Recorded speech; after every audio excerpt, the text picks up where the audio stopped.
357장으로 찬송하겠습니다. 357장 찬송입니다.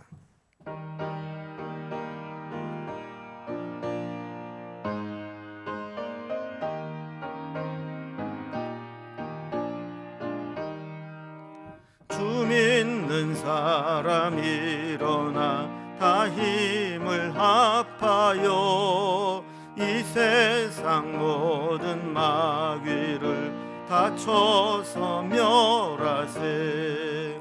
저 앞에 오는 적군을 다 싸워 이겨라. 주 예수 믿는 힘으로 온 세상 이기네. 믿음이 이기네.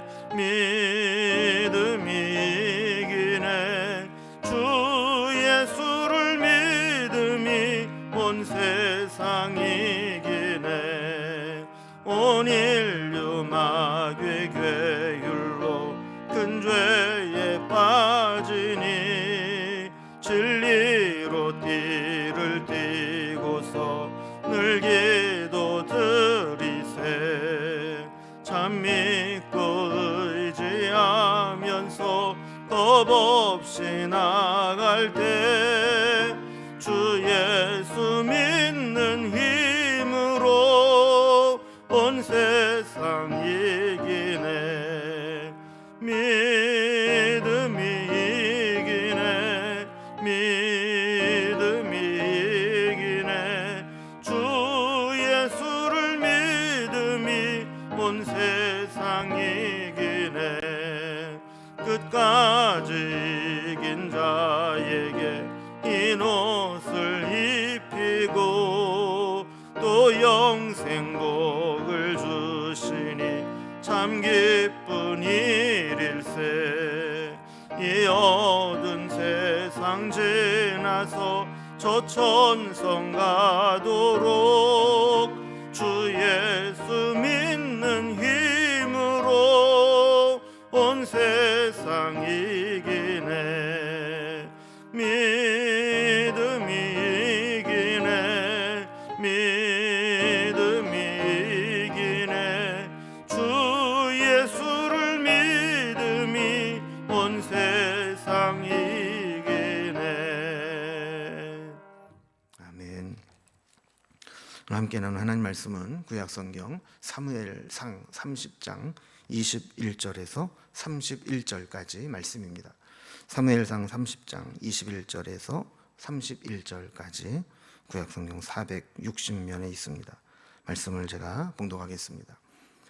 다윗이 전에 피곤하여 능히 자기를 따르지 못함으로 부솔 시내에 머물게 한 200명에게 오매 그들이 다윗과 그와 함께한 백성을 영접하러 나오는지라. 다윗이 그 백성에게 이르러 문안하매 다윗과 함께 갔던 자들 가운데 악한 자와 불량배들이 다 이르되 그들이 우리와 함께 가지 아니하였은즉 우리가 도로 찾은 물건은 무엇이든지 그들에게 주지 말고 각자의 처자만 데리고 떠나가게 하라 하는지라. 다윗이 이르되 나의 형제들아 여호와께서 우리를 보호하시고 우리를 치러 온 그 군대를 우리 손에 넘기셨은즉 그가 우리에게 주신 것을 너희가 이같이 못하리라. 이 일에 누가 너희에게 듣겠느냐.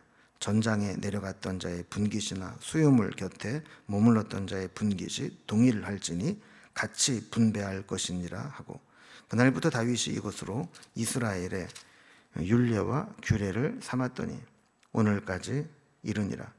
다윗이 시글락에 이르러 전리품을 그의 친구 유다 장로들에게 보내어 이르되 보라 여호와의 원수에게서 탈취한 것을 너희에게 선사하노라 하고 베델에 있는 자와 남방 라못에 있는 자와 약딜에 있는 자와 아로엘에 있는 자와 신못에 있는 자와 에스드모아에 있는 자와 라갈에 있는 자와 여라무엘 사람의 성읍들에 있는 자와 겐 사람의 성읍들에 있는 자와 홀마에 있는 자와 고라산에 있는 자와 아닥에 있는 자와 헤브론에 있는 자에게와 다윗과 그의 사람들이 왕래하던 모든 곳에 보내었더라. 아멘.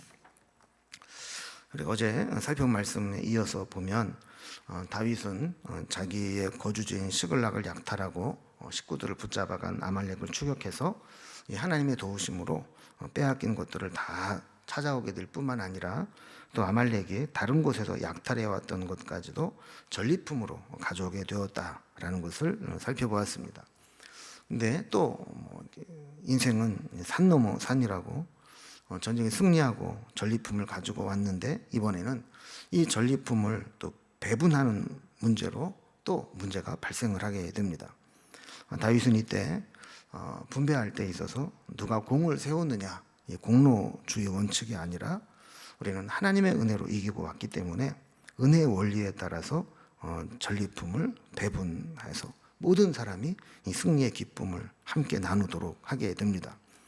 오늘 본문에 보면 이런 내용으로 단락을 좀 나눠볼 수 있는데요. 먼저 21절, 22절에서는 이제 전리품의 분배 문제가 발생하게 된 배경을 설명합니다.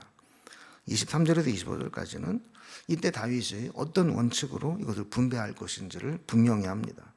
그리고 26절에서 마지막 절까지는 그들과 함께했던 사람들뿐만 아니라 유다 장로들에게까지 이 전리품을 나누어 주는 다윗의 모습이 나오게 되죠.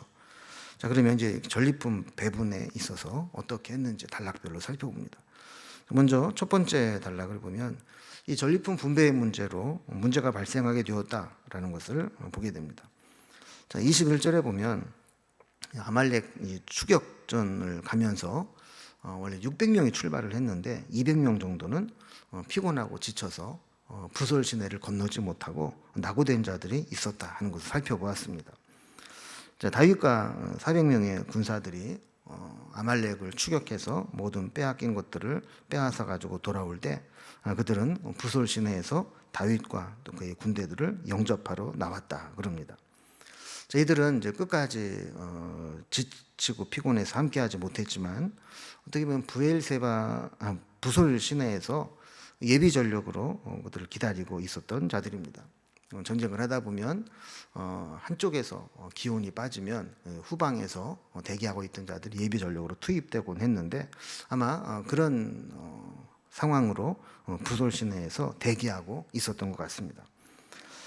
자, 그러나 이제 전쟁에 직접 참여했던 자들은 낙오되어서 예비 전력으로 있던 자들을 고깝게 보았던 거죠. 그래서 22절에 보면 이 다윗과 함께 갔던 자들 가운데 악한 자와 불량배자들이 다 이르되 그러면서 그들이 우리와 함께 가지 아니하였은즉 우리가 도로 찾은 물건이든지 그들에게 주지 말고 각자의 처자만 데리고 떠나게 하라 하는 주장을 폈다라는 거예요. 특별히 여기 보면 악한 자와 불량배들이 나옵니다. 저들은 예전에 이제 6절 말씀에 보면 시글락에 아벡에서 시글락으로 돌아왔을 때 아말렉에게 시글락이 침략당한 것을 보고 다윗을 돌로 쳐서 죽이려고 했던 자들이었습니다. 이들은 전쟁에서 이기고서 전리품을 가지고 왔을 때에도 200명은 전쟁에 참전하지 않았다는 이유로 전리품은 자기네들만 독점하려고 했습니다. 그래서 그들은 자기 처자들만 데리고 가도 감지덕지고 나머지 전리품은 국물도 없다. 무자비하게 주장을 했던 것이죠. 왜 그런 생각을 하느냐 하면 이 아말렉과의 전쟁에서 그 싸움에 이기게 하신 분은 하나님이라는 사실을 깨닫지 못했기 때문입니다. 그들 생각에는 자기네들이 고생했고 자기네들은 목숨 걸고 싸웠고 자기네들이 능력이 있어서 이기고 전리품을 수거해 왔다 이렇게 생각을 했던 것이죠. 그러니까 고생하지도 않고 전쟁에 참여하지도 않은 자들에게 전리품을 주지 않는 것은 당연하다 생각을 한 겁니다. 그리고 사람이 은혜가 없으면 인색해집니다. 은혜를 받으면 풍성해집니다. 승리의 기쁨을 맛본 사람은 나눔의 기쁨도 맛보게 됩니다. 은혜가 충만한 사람은 집착하지 않습니다. 왜냐하면 내가 나누어 주어도 하나님이 필요할 때면 언제든지 은혜로 채워줄 것을 알기 때문에 내가 그렇게 손에 막 쥐고 움켜쥐고 있지 않습니다. 나눌 때 나누고 베풀 때 베풀 수 있습니다. 그러나 은혜를 모르는 사람들은 내 손에 들어왔을 때 움켜줘야 된다라고 하는 강박관념을 갖게 됩니다. 이거 빼앗기고 이거 놓치고 이거 흩어버리고 나면 난 언제 또 이런 기회가 올지 모른다 생각을 하기 때문에 그렇습니다. 그럼 여기 보면 은혜를 모르는 자는 악한 자와 불량배와도 같은 겁니다. 자, 이렇게 문제가 생겼을 때 다윗은 지도자로서 두 번째 단락을 보면 이 분배에 대한 원칙을 분명하게 세우고 더 이상 잡음이 없도록 만듭니다. 하나님의 분배 원칙은 능력과 공적에 따라 차등 분배하는 것이 아니라 사랑과 관용에 따른 공정한 배분을 우선시하는 것입니다. 자기 욕심만 채우려고 악한 심성을 가진 자는 약자를 짓밟고 자기 것을 손해보려고 하지 않고 조금이라도 더 챙기려는 마음을 갖고 있습니다. 그래서 23절에 보면 다윗이 그런 자들을 설득합니다. 나의 형제들아, 여호와께서 우리를 보호하시고 우리를 치러 온 그 군대를 우리 손에 넘기셨은즉 그가 우리에게 주신 것을 너희가 이같이 못하리라 그랬습니다. 지도자의 마음이 이런 거죠. 한쪽에서는 연약함으로 인해서 낙오되어 있고 또 한쪽에서는 그런 낙오자들을 비난하면서 전리품을 나눠주지 않으려고 버티고 있습니다. 이럴 때 어느 편에 서게 되면 지도자는 한편으로부터 외면당하기가 쉽습니다. 그래서 다윗은 나의 형제들아 그러면서 먼저 이 문제를 어떻게 해결하느냐의 방법론보다도 우리는 같은 형제다, 같은 형제의식으로 하나가 되는 것을 보여주려고 했던 거죠. 뿐만 아니라 아말렉의 추격 전쟁에서 이기게 된 것은 하나님의 은혜였음을 상기시킵니다. 여호와께서 우리를 보호하시고 우리를 치러 온 그 군대를 우리 손에 넘기셨은즉 우리가 능력이 있어서 이긴 것이 아니고 하나님이 우리를 보호해 주셨고 하나님이 아말렉을 우리 손에 넘겨주셔서 우리가 승리하고 전리품을 얻게 된 것이니까 전리품 분배에 욕심을 부려서는 안 된다는 겁니다. 그래서 다윗은 24절에 이 전쟁 참전에 상관이 없이 이 함께한 사람들은 동일하게 분배할 것을 천명하게 되죠. 그리고 25절에 보면 이것이 이스라엘의 율례가 되어서 계속해서 이어져 내려오고 있다라고 기록을 합니다. 원래 민수기 31장에 보면 모세가 여호와의 명령으로 미디안과 전쟁을 하고 전리품을 얻게 될 때 군인과 민간인들이 반반씩 나누었던 적이 있습니다. 근데 사실 이 사람들은 군인과 민간인이 아니고 같이 군인으로 싸웠는데 한쪽은 체력이 고갈되어서 참여를 못한 것이고 한쪽은 끝까지 한 사람들이거든요. 어쨌든 다윗 때부터는 공로에 의한 그런 분배가 아니라 어떤 은혜에 의한 분배가 하나의 율례와 규례로 정해지게 되었다라고 이야기를 합니다. 세 번째 단락을 보면 이게 좀 특이한 장면이 하나 나옵니다. 이게 뭐냐면 유다의 장로들에게까지 전리품을 나누어 주었다라는 거예요. 이번 아말렉 추격 전쟁과 유다의 장로들은 별로 이렇게 상관이 없습니다. 그런데 26절 이하에 보면 다윗이 그 전리품을 그의 친구 유다 장로들에게 보내어 나누어 주었다라고 기록을 하고 있습니다. 그리고 이걸 보면 다윗은 비록 사울을 피해서 블레셋 사람들 사이에 숨어서 1년 4개월 동안 지내고 있었지만 유다에 대한 관심을 늘 가지고 있었던 것 같습니다. 내부적으로는 사울이 왕 노릇을 제대로 못하고 있고 외부적으로는 블레셋의 침략이 빈번히 일어나게 되면서 이스라엘 유다 생활이 어려웠다라는 것을 다윗이 알았다는 거예요. 여러분, 나라도 그렇지 않습니까? 나라가 지도자가 똑바로 서 있으면 위기가 있어도 잘 헤쳐나가지만 이 지도자가 제대로 못하면 위기가 진짜 큰 위기로 발전을 하게 되는 겁니다. 사울이 다윗을 잡겠다고 오직 여기에만 정신이 팔려 있으니까 이스라엘 백성들이 힘들 수밖에 없었죠. 게다가 블레셋이 번번이 침략을 하게 되면서 유다 사람들은 생활이 어려울 수밖에 없었습니다. 이것을 잘 알고 있었던 다윗은 그 전리품 중의 일부분을 유다의 장로들에게 보내어 나누어 주게 되는 겁니다. 26절 중간에 보면 다윗이 유다 장로들에게 전리품을 보내면서 이렇게 이야기합니다. 보라, 여호와의 원수에게서 탈취한 것을 너희에게 선사하노라 그랬습니다. 이것은 다윗이 여호와의 원수 노릇을 하는 아말렉을 응징함으로 자신의 승리를 전하면서도 이스라엘을 향한 다윗의 마음을 이 전리품에 담아서 보낸다라고 하는 이 다윗의 애정을 담은 말입니다. 그래서 27절에서 31절까지 보면 다윗이 이 선물을 보낸 13 성읍의 이름들이 나와 있습니다. 이 성읍들은 모두 헤브론과 브엘세바 주변의 성읍들인데, 나중에 다윗이 헤브론에서 왕이 될 때 다윗을 지지하고 다윗에게 힘이 되어주는 성읍들입니다.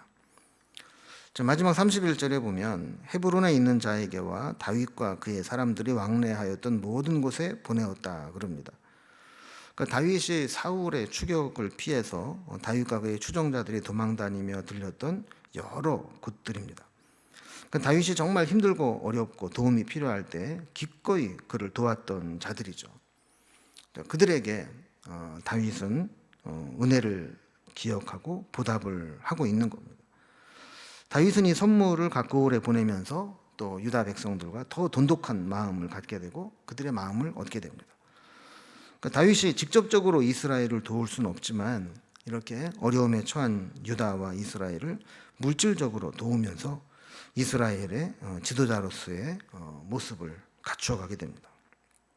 이런 다윗의 선대는 나중에 사무엘하 2장에 보면 다윗에게 큰 도움이 되는 것으로 나타나게 됩니다. 이스라엘 백성들의 지지도가 크게 올라가게 되고 유다의 왕이 되는데 결정적인 요인이 되는 거죠. 하나님의 백성들은 자기에게 허락하신 모든 것이 자기의 힘이나 능력으로 얻은 것이 아니라 전적으로 하나님의 은혜요, 하나님이 주신 것이라는 것을 아는 것이 중요합니다. 이 신앙이 분명한 사람은 하나님의 은혜에 감사할 수 있고 또 다른 사람들에게 인색하지 않고 베풀고 나눌 수 있는 사람이 됩니다. 그러나 하나님의 은혜를 모르고 다 자기가 잘나서 그런 줄 알고 사는 사람은 자기밖에는 모릅니다. 이기적인 사람이 되고 또 율법적인 사람이 되는 거죠. 우리는 승리했을 때 그것을 나눔으로 더 많은 것을 얻을 수 있는 지혜가 있어야 됩니다. 내 소유를 나눌 때 사람을 얻을 수 있고 마음을 얻을 수 있다는 거죠. 그럼 물질을 잘 나누고 사람을 얻고 잃어버린 관계를 회복하는 것이 진짜 지혜로운 사람입니다. 다윗은 이렇게 전쟁에서 이기고 전리품을 가지고 왔을 때 그것을 지혜롭게 잘 나누고 베풀고 섬김으로 인해서 그가 왕으로서의 입지를 다져가게 되는 것이죠. 여러분, 우리도 은혜 받은 자답게 좀 풍성하고 넉넉하게 마음을 가질 것이 필요합니다. 하나님의 자녀로 살아가면서도 그렇게 인색하고 쫀쫀하고 쪼잔하고 이런 인생을 살아서야 되겠습니까?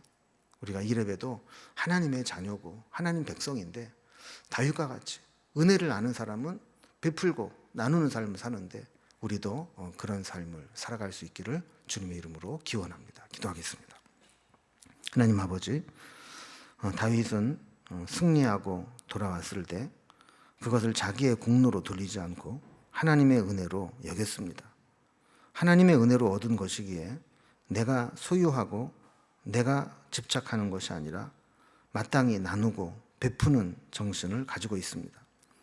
전쟁에 직접적으로 참여했든 아니면 피곤하고 지쳐서 예비 군대로 대기하고 있든 모두에게 동일하게 하나님의 은혜를 나누어 주는 것을 보게 됩니다. 우리도 이 세상을 살아갈 때 은혜 받은 자답게 살아가게 하여 주시옵소서. 물질을 나누고 베풀므로 인해서 사람을 얻고 마음을 얻을 수 있는 지혜로움을 배우게 하여 주옵소서. 그래서 우리가 어떤 삶을 살아가든지 가장 중요한 것이 사람이고 사람의 마음임을 깨달아 알게 하셔서 하나님의 은혜를 나누고 베풀므로 하나님이 주시는 사람과 또 마음을 얻는 지혜를 얻게 하여 주옵소서.